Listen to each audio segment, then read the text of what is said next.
안녕하세요, 걸리버입니다. 오늘은 무슨 얘기를 할 거냐면요. 무슨 얘기 할까? 사실 준비한 게 없어요. 헛소리 하지마 임마. 그런 얘기 있잖아요. 집을 짓고 나면 10년이 늙는다. 그러니까 집 짓지 말아라. 이런 얘기 들어보신 적 있죠? 그거에 대해서 한번 이야기를 해보려고 해요. 사실 이 얘기를 김유용 전무랑 출장을 갔다 오면서 정리 좀 해놓고 메모를 해놨는데 그게 한 2주 전에 해놨는데 그게 어디 갔는지 모르겠어. 그래서 지금 대본도 없이 뭐 주소도 없이 그냥 할 거예요. 네. 집을 지으면 10년이 늙는다. 사실 말이 안 되는 얘기죠. 어떻게 사람이 3, 4개월 만에 근데 그렇게 표현할 정도로 고생한다 이런 말씀을 하시는 거겠죠. 네. 극도의 스트레스 상태의 건축주들을 많이 만나고 그러다 보니까 뭐 다양한 일도 많이 겪기도 했는데요. 제가 그 10년까지는 아니더라도 한 3년 정도 늙으시는 분들도 많이 저로 인해서 저한테 일을 주시고 저한테 일을 맡겨주시는 건축주들을 늙게 하면 안 되겠다 이런 생각을 많이 했습니다, 솔직히. 그래서 원인부터 파악을 해봐야 되는데 왜 늙으실까? 행복한 집 짓기를 하시는데 내가 생각했던 것과 다르기 때문이에요. 이 정도의 가격에, 이 정도의 퀄리티에, 이 정도의 뭐 평수에 예쁜 집을 짓고 싶었는데 막상 이렇게 집을 지어보니 전문가도 아닌 것 같고 전문가라고 하는 사람들이 거짓말만 하는 것 같고 계속 어떤 그 상황과 다른 현장에서 발생되는 다른 상황들이 건축주를 당황하게 만드는 거고 스트레스 지수를 높이는 거고요. 그게 사람을 결국 늙게 만든다는 표현까지 나오게 하는 거죠. 왜 그런 어떤 현장과 다른 어떤 기대치 대부분의 어떤 건축업자들이 그런 결과를 건축주들한테 주는 걸까요?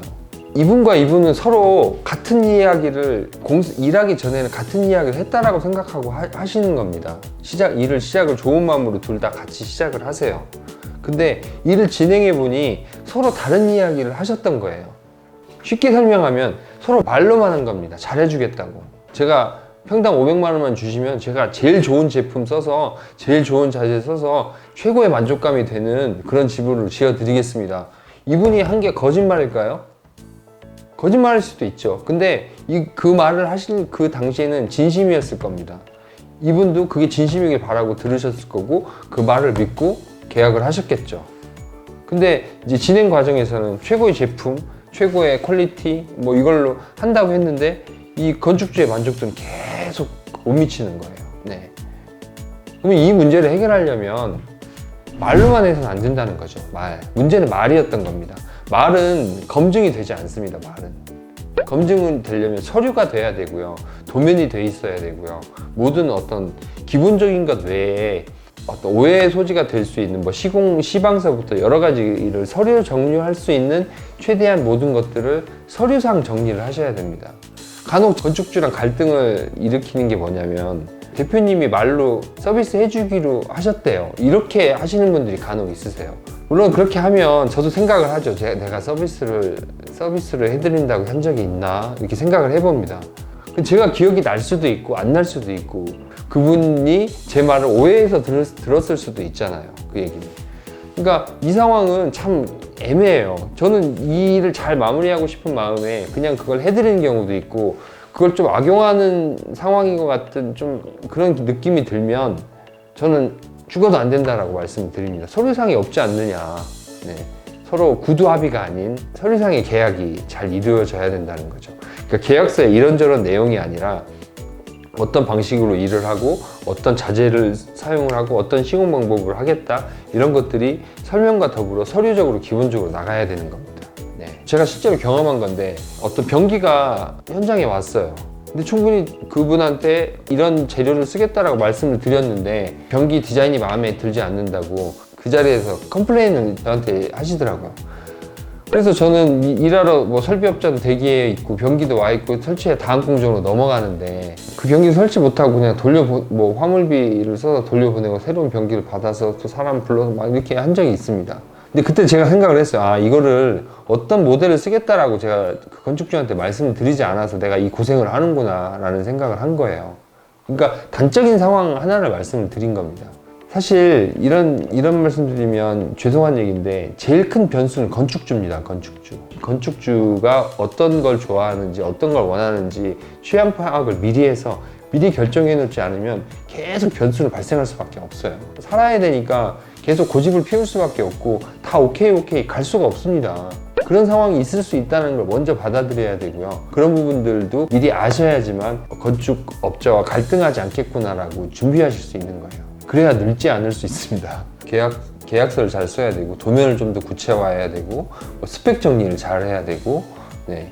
그런 것들을 이제 미리 서류적으로 계약서상에 잘 뭐 해야 된다는 어떤 기본적으로 다들 잘 하시겠지만, 그래서 요즘에는 그런 회사들이 그런 서류 준비를 잘 하기 때문에 오히려 건축주들이 이제 사실 더 어렵다라고 하는 경우도 있긴 합니다. 그러니까 서류를 잘 보지 않고 덜컥 계약을 하셨다가 나중에 서류로 그렇게 다 돼 있는 걸 확인하시고 회사를 그냥 믿고 계약을 했는데 이런 제품이 들어올지 몰랐다는, 근데 이거는 답이 없어요. 서류로 정리가 돼 있는데 사인을 하셨으면 그건 사실 답이 없습니다. 비슷한 문제지만 좀 이제 경우가 반대가 된 케이스죠. 그러니까 요즘에 오히려 회사 차원에서 서류 정리를 더 잘하려고 하는 이유가 그런 건축주가 만드는 변수를 줄이기 위해서입니다. 그리고 또 뭐가 있을까요? 돈 줬는데 일 안 한다. 이건 답이 없어요. 돈을 줬는데 일을 안 해서 10년 늙는다라는 말을 하시면 뭐 그런 경우도 사실 꽤 있거든요. 그러니까 시공사한테 자재를 미리 사야 된다고 그래서 이게 대금 지급을 했는데 현장에 오질 않는 거야.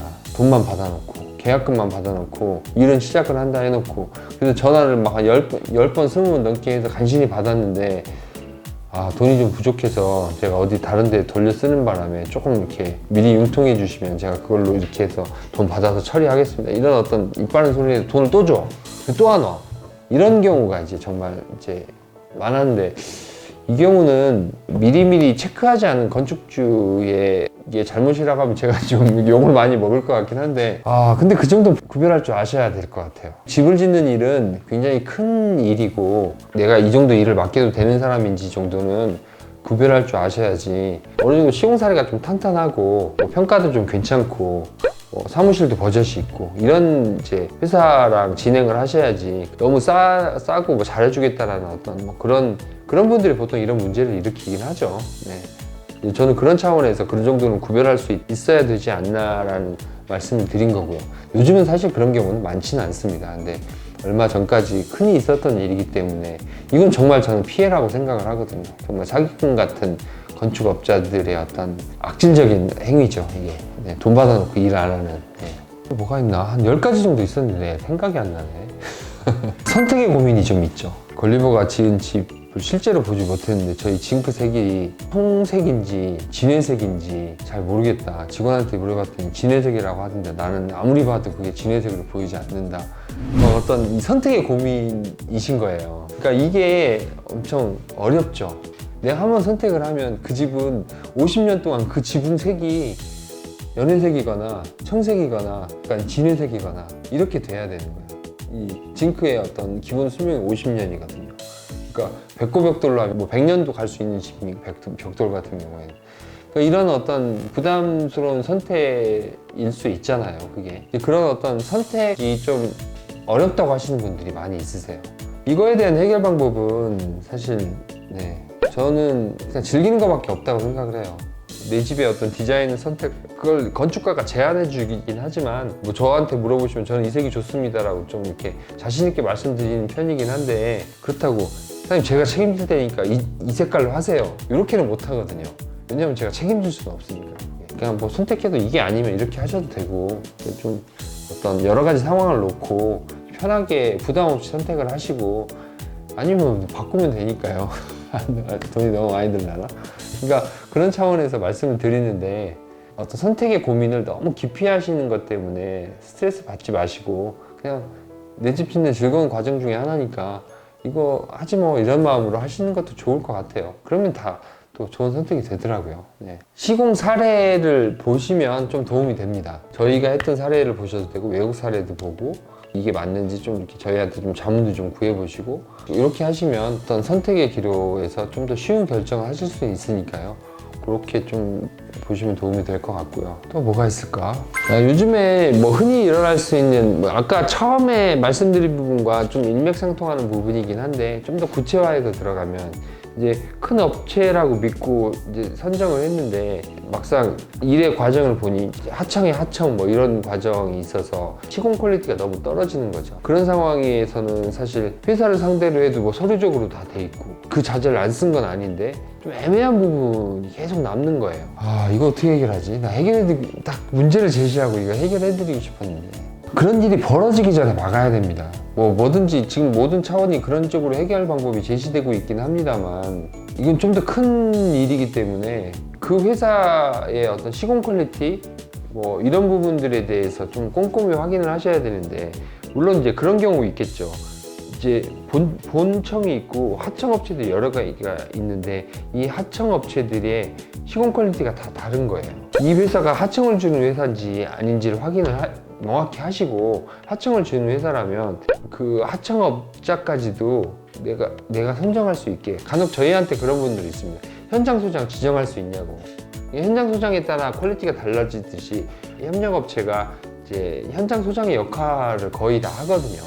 그러니까 현장 소장의 역량에 따라서 이제 시공 퀄리티가 달라지는 상황이다라고 볼 수 있는데 이제 큰 회사고 일을 많이 하는 회사일수록 어느 정도 시스템 안에서 굴러가야 되는데 시스템 밖에 있는 겁니다. 그러니까 관리만 하는 회사들이 있어요.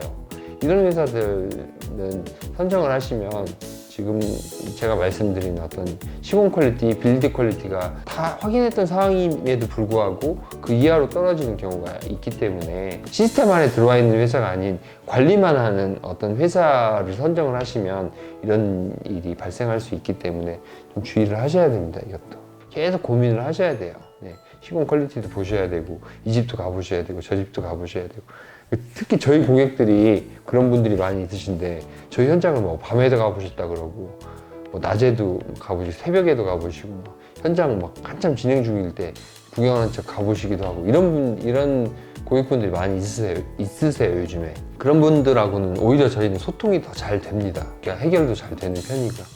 그러니까 그렇게 좀 이렇게 회사를 좀 깊숙이 알아보시고 나면 좀 더 이렇게 그런 실수, 그런 어떤 시공 빌드 퀄리티에 대한 어떤 격차를 좀 줄일 수는 있을 겁니다. 네. 그리고 예산 초과. 생각보다 돈이 많이 들어간다고. 네.